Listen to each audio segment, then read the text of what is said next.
ভাইরা দেখো, এবারে আমরা 20 নম্বর প্রশ্নটা সমাধান করব। তো কি বলছে একটু লক্ষ্য করো। একটা পুকুরের দৈর্ঘ্য 32 মিটার, প্রস্থ 20 মিটার, পুকুরের পানির গভীরতা 3 মিটার। একটা পানির মোটর দ্বারা পুকুরটি পানি শূন্য করা হচ্ছে, যা প্রতি সেকেন্ডে 0.1 ঘনমিটার পানি সেচতে পারে। তারপরে বলছে পুকুরটি পানি শূন্য করতে কত সময় লাগবে, অর্থাৎ পুকুরটা একদম খালি করে ফেলতে কত সময় লাগবে মোটর দ্বারা। তো দেখো, তো আমরা দৈর্ঘ্য প্রস্থ উচ্চতা যেহেতু পেয়ে গেছি পুকুরের, তো আমরা আয়তনটাকে নির্ণয় করব। পুকুরের আয়তন, পুকুরের আয়তন, আয়তন ইকুয়াল টু কি ভাইয়া? দৈর্ঘ্য গুণ প্রস্থ গুণ উচ্চতা। ডাইরেক্ট করে দিই আমি। দৈর্ঘ্য হচ্ছে 32, প্রস্থ হচ্ছে কত? 20, উচ্চতা কত ভাই? উচ্চতা হচ্ছে 3, বা গভীরতা আর উচ্চতা একই জিনিস, উচ্চতা হচ্ছে 3। তো এই সবগুলো গুণ করলে কত আসে ভাই একটু লক্ষ্য করো। 32 গুণ 20 গুণ কত ভাইয়া? 3। 32 গুণ 20 গুণ 3, এখানে আসে ভাইয়া 1920। ঠিক আছে, 1920 আসে। 1920 ঘনমিটার,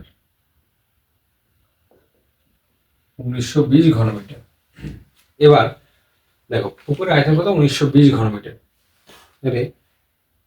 0.1 ঘনমিটার পানি সেচতে পারে কত সেকেন্ডে? 1 সেকেন্ডে। 0.1 ঘনমিটার পানি সেচে 1 সেকেন্ডে। তাহলে ভাই বলো, 1 ঘনসেমি পানি সেচে কত সেকেন্ডে? 1/0.1 সেকেন্ডে।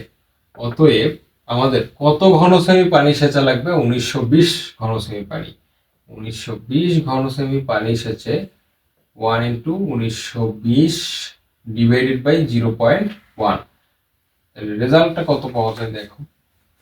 তোমরা ভাগ দিয়ে দেবা। সাইন্টিফিক ক্যালকুলেটর না থাকলে জাস্ট তুমি 1920 রে তুমি 0.1 দ্বারা ভাগ করবা। এটা আসে ভাইয়া 19,200 সেকেন্ড সময় লাগে। 19,200 সেকেন্ড।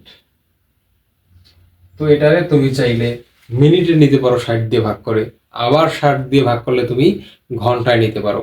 তো এটা কমপ্লিটলি তোমার ইচ্ছা যে তুমি কোন এককে রাখবে, এত সেকেন্ড লাগে। তো যদি বলে যে কত ঘন্টা লাগবে, তাহলে এইটা তুমি ভাগ দেবা 60, তাহলে মিনিটে চলে যাবে, আবার 60 দিয়ে ভাগ দেবা, ঘন্টায় চলে যাবে।